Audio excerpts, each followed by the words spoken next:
Ole Smoky is a moonshine, whiskey, and canned cocktails distillery located in Tennessee in the heart of the Smoky Mountains. Crafted from a century-old recipe, it's brewed right in Appalachia, but enjoyed everywhere. We here at Bailey had an awesome opportunity to help Ole Smoky achieve higher storage capacity and updated racking at their finished good warehouse in Sevierville, Tennessee.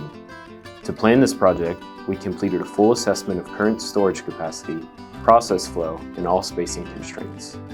We conceptualized the new racking arrangement paired with the new forklift design to work with the new configuration.